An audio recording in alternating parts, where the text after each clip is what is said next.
শুভ সকাল, স্বাগত এশিয়ান টেলিভিশনের নিয়মিত আয়োজন এশিয়ান সংবাদ বিশ্লেষণে। দর্শক, এই অনুষ্ঠানে আমরা দেশের শীর্ষস্থানীয় সংবাদপত্রে প্রকাশিত খবরগুলো নিয়ে আলোচনা করে থাকি। চলুন জেনে নেই কি কি সংবাদ প্রকাশিত হয়েছে আজকের খবরের কাগজগুলোতে।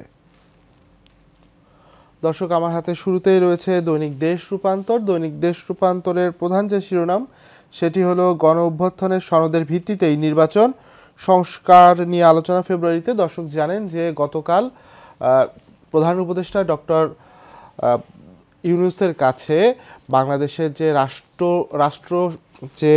রাষ্ট্রের যে সংস্কারের যে জন্য যে বেশ কয়েকটি কমিশন গঠন করা হয়েছে, তার মধ্যে 4টি কমিশন কিন্তু গতকাল প্রতিবেদন জমা দিয়েছে। এবং যে 4টি কমিশন করা হয়েছে তার মধ্যে রয়েছে পুলিশ প্রশাসন সংস্কার কমিশন, সংবিধান সংস্কার কমিশন, দুদক সংস্কার কমিশন এবং রয়েছে নির্বাচন ব্যবস্থা সংস্কার কমিশন। তো বেশ কিছু সংস্কারের প্রস্তাবনা চলে এসেছে, যার মধ্যে অন্যতম হলো গণতন্ত্র বহাল রাখতে 4 মূলনীতির সুপারিশ করা হয়েছে। এর মধ্যে রয়েছে ছাত্র জনতার আন্দোলনের মধ্য দিয়ে নতুন বাংলাদেশ করতে রাষ্ট্রের মূল ভিত্তি সংশোধনের সংস্কারে গঠিত কমিশন যে প্রতিবেদন দিয়েছে, সেখানে রাষ্ট্র পরিচালনায় 4 মূলনীতির মধ্যে জাতীয়তাবাদ, সমাজতন্ত্র এবং ধর্ম নিরপেক্ষতা বাদ দিয়ে গণতন্ত্রের সঙ্গে 4টি মূলনীতি যোগ করে দেওয়া হয়েছে। সেগুলো হলো যে সাম্য, মানবিক মর্যাদা, সামাজিক সুবিচার, বাহুত্ববাদ ও গণতন্ত্র।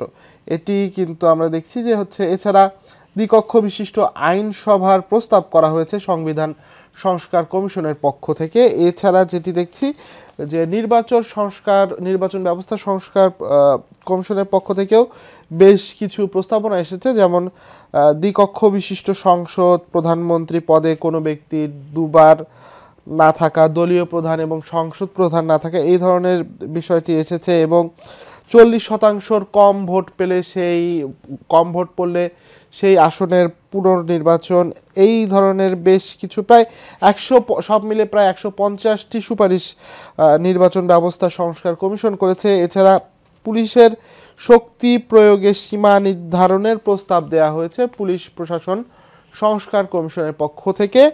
আর ক্ষমতার অপব্যবহার কমিয়ে আনার জন্য 47 সুপারিশ করেছে দুর্নীতি দমন কমিশন সংস্কার কমিশনের পক্ষ থেকে। আর এছাড়া এই যে প্রস্তাবনাগুলো সংস্কার কমিশন দিয়েছে, এই সংস্কার কমিশনের প্রস্তাবনার ভিত্তিতে আগামী মাসের মাঝামাঝি কিন্তু রাজনৈতিক দলগুলোর সাথে অন্তর্বর্তী সরকার বৈঠক করবে এবং এই সংস্কার কী প্রক্রিয়ায় হবে এবং কতদিন নাগাদ হবে সেই বিষয়ে আলোচনা চলবে। সেটি কিন্তু গতকাল ফরেন সার্ভিস একাডেমিতে অন্তর্বর্তী সরকারের 2জন উপদেষ্টা ব্রিফ করেছেন, সেই সংবাদটিও এখানে আমরা দেখতে পাচ্ছি। তো গতকালকে সবচেয়ে বড় সংবাদ ছিল এটি।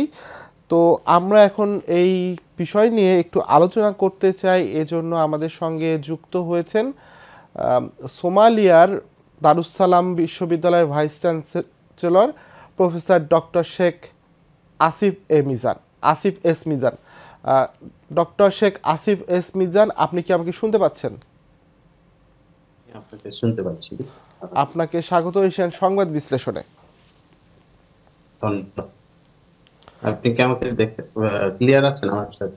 জি জি জি। আচ্ছা, বাংলাদেশের রাষ্ট্র সংস্কারের জন্য তো বেশ কিছু প্রস্তাব গতকাল এসেছে, আপনি নিশ্চয়ই সেগুলো জানেন। তো এই প্রস্তাবগুলোকে আপনি কিভাবে দেখছেন?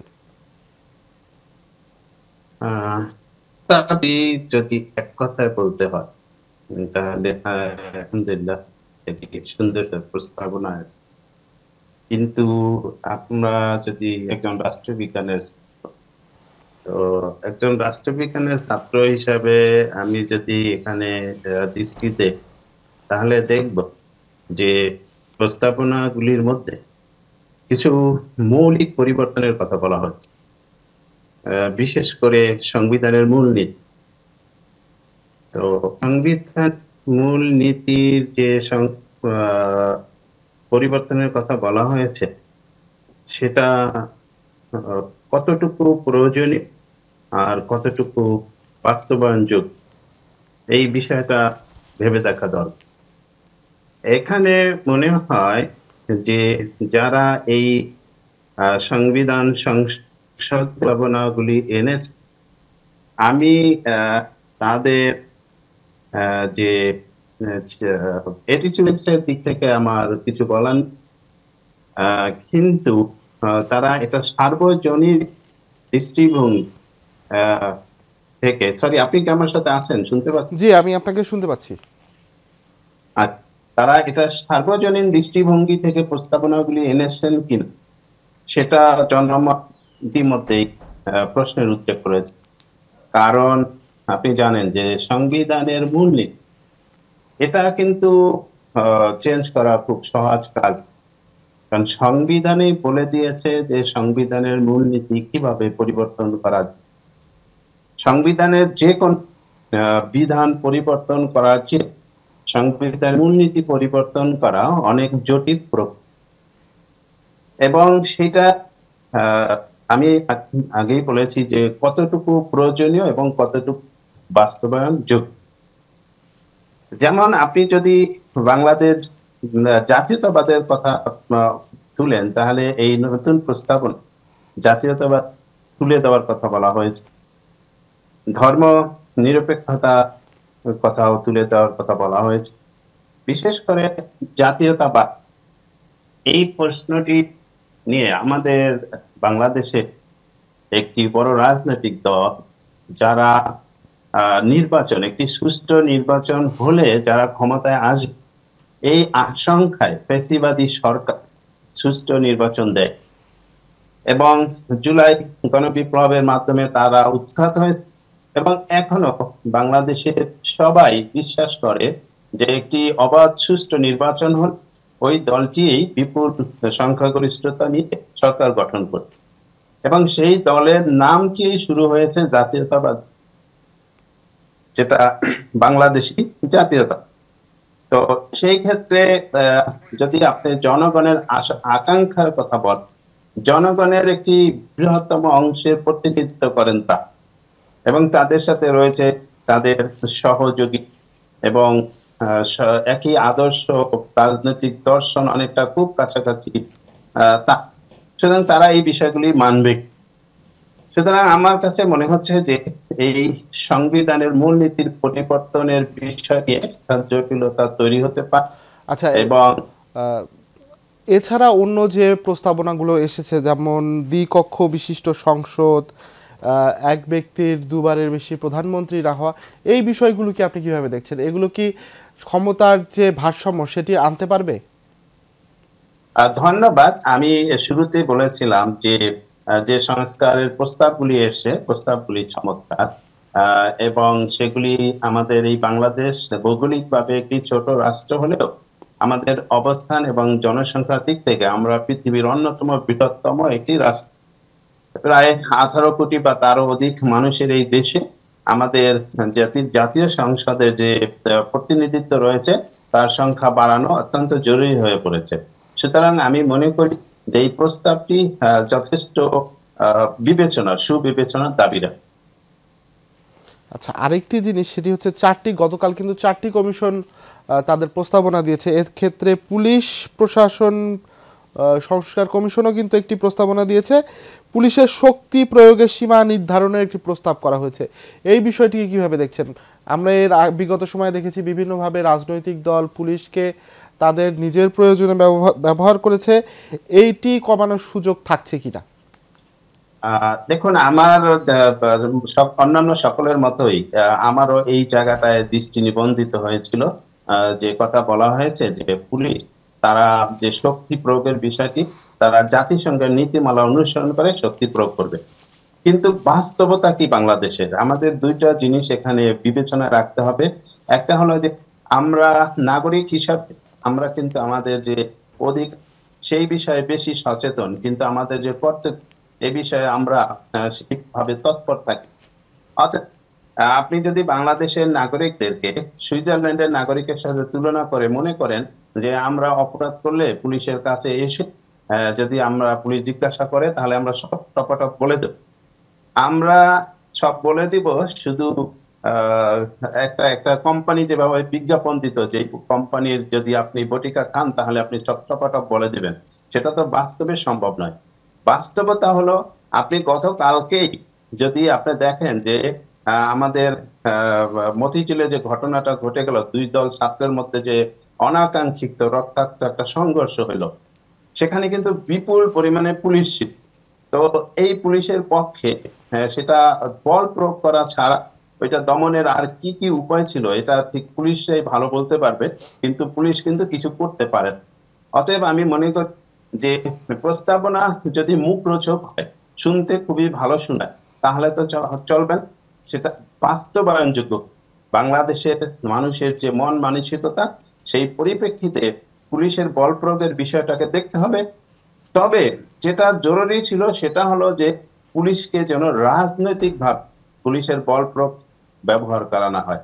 আমাদের সমস্যাটা শুধু সেখানে, যে পুলিশকে আমরা রাজনৈতিকভাবে বল প্রয়োগ করাতে করাতে একসময় পুলিশ নিজের স্বার্থে, নিজের ব্যক্তিগত স্বার্থ চরিতার্থ করার জন্য বল প্রয়োগ করে, আবার অনেক সময় সে অধৈর্য হয়ে বল প্রয়োগ করে, কারণ এই বল প্রয়োগ করা সে অভ্যস্ত হয়ে গেছে। এখান থেকে কিভাবে পুলিশকে রাজনৈতিক উদ্দেশ্যে ব্যবহার বন্ধ করা যায়, সেই জায়গাটায় বরং বেশি আমাদেরকে দেখতে হবে। আচ্ছা, আর গতকাল আরও একটি কমিশন সুপারিশ করেছে, সেটি হচ্ছে দুর্নীতি দমন সংস্কার কমিশন। তো ক্ষমতার অপব্যবহার কমিয়ে আনা সহ 47টি সুপারিশ তারা করেছে। এই সুপারিশগুলোকে কেমনভাবে দেখছেন আপনি? এই সুপারিশগুলো বাস্তবায়ন করা গেলে দেশের দুর্নীতি কমে আসবে কিনা? কারণ বিগত সময়ে আমরা দেখেছি যে দেশের দুর্নীতির কারণেই কিন্তু বাংলাদেশের এই অবস্থা। অনেক ক্ষেত্রে উন্নয়ন হয়নি, উন্নয়ন হলেও তার সুবিধা কিন্তু দেশের মানুষ পায়নি। ধন্যবাদ। আপনি জানেন যে বিগত সরকার জনগণের যে ন্যায্য অধিকার সেটা নিশ্চিত করতে তো পারেই নাই, বরং অনেক ক্ষেত্রে হ্যাম্পার্ড করেছে, সেটা বিঘ্নিত করেছে, অনেক অনেক ভাবে মানবাধিকার লঙ্ঘন করেছে। কিন্তু একটা জায়গায় কিন্তু তারা মোটেই পিছিয়ে ছিল না, সেটা হলো কি সরকারি কর্মকর্তা কর্মচারীদের সুযোগ সুবিধা দেয়। এবং আমরা দেখলাম একবার হঠাৎ করে তাদের বেতন ভাতা ডাবল করলো। কি যুক্তি ছিল? যুক্তি ছিল যে তারা এটা করলে তারা আর ঘুষ দুর্নীতি এগুলি বন্ধ হবে। কিন্তু বাস্তবতা কি? বাস্তবতা আমরা দেখলাম যে যেহেতু সে এখন অনেক বেশি স্যালারি পায়, এখন তার সামান্য ঘুষে পোষায় না, তার ঘুষের রেট বেড়ে গেল, ঘুষের রেট ডাবল হয়ে গেল। এখান থেকে প্রমাণিত হয় যে আপনি আইন করেন বা সুযোগ সুবিধা বৃদ্ধি করেন, এগুলি করে বরং এই দুর্নীতি এগুলি বন্ধ করা সম্ভব না। বাস্তবে যদি আমরা দুর্নীতি বন্ধ করতে চাই, তাহলে আমাদেরকে দীর্ঘমেয়াদী একটি পরিকল্পনা নিতে হবে। এবং আমি মনে করি যে আমাদের ফার্স্ট আমাদের এডুকেশনে হাত দিতে হবে। আমাদের যে শিক্ষা ব্যবস্থা আছে সেটা ইথিক্স বেসড নয়। ইথিক্স বেসড এডুকেশন ছাড়া আমরা যদি একজন নৈতিক মানুষ হিসেবে, আলোকিত মানুষ হিসেবে শিক্ষা গ্রহণ করার পর গড়ে উঠতে না পারি, তাহলে কোনো আইন দিয়ে আমাদের এই দুর্নীতি বন্ধ করা সম্ভব হবে না। আপনি দেখবেন যে যত বেশি মানুষ, কারা দুর্নীতি করছে? শিক্ষিত লোক। যত রকম অন্যায় অপরাধ বড় বড় যা কিছু, এগুলি কিন্তু অল্প শিক্ষিত মানুষ বা অশিক্ষিত মানুষ করতে পারে না, কারণ তাদের সেই ধরনের জ্ঞান নেই।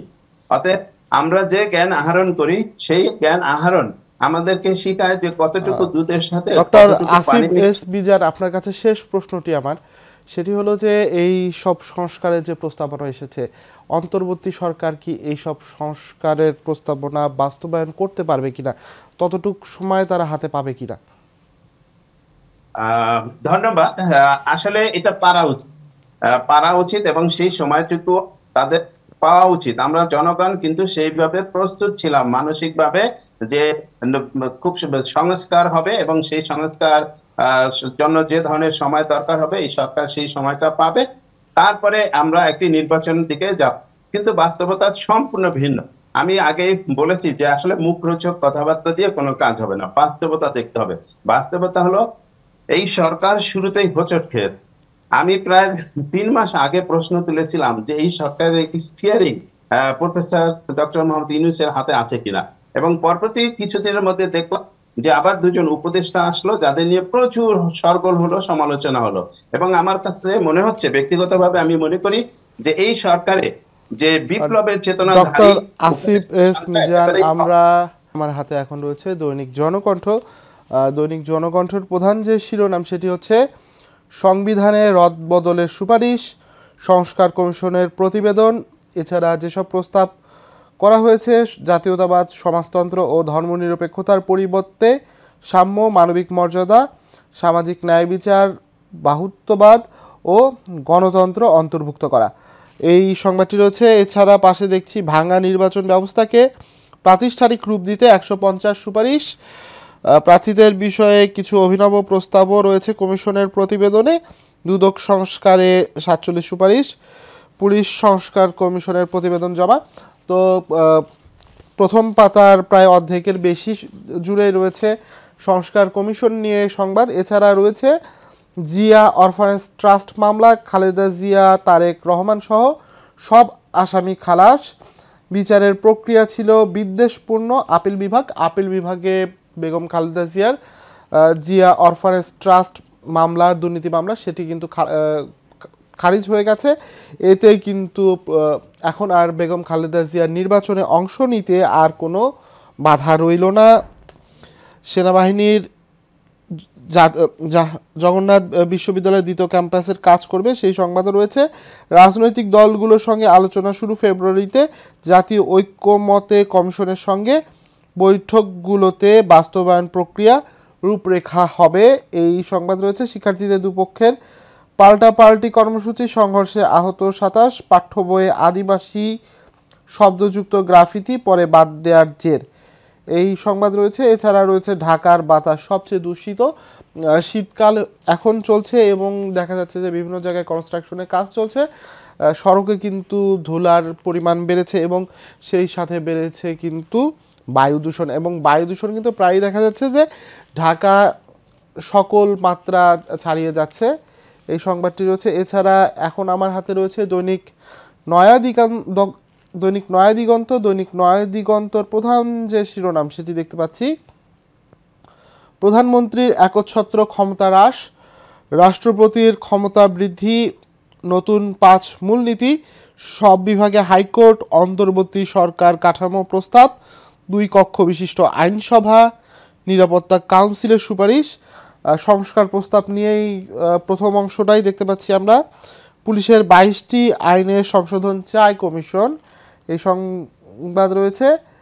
এরপরে পাশে যেটি দেখতে পাচ্ছি আমরা, পুতুলকে হু থেকে অপসারণে গণস্বাক্ষরে ব্যাপক সাড়া, পতিত স্বৈরাচার শেখ হাসিনার মেয়ে, বিশ্ব স্বাস্থ্য সংস্থার দক্ষিণ পূর্ব এশিয়ার আঞ্চলিক পরিচালক সাইমা ওয়াজেদ পুতুলকে হু থেকে অপসারণের পক্ষে একটি পিটিশন ক্যাম্পেইন শুরু হয়েছে, এই সংবাদ। এছাড়া দুঃখিত, টিউলিপ নিয়ে এবার তোপের মুখে ব্রিটিশ প্রধানমন্ত্রী, এই সংবাদ রয়েছে।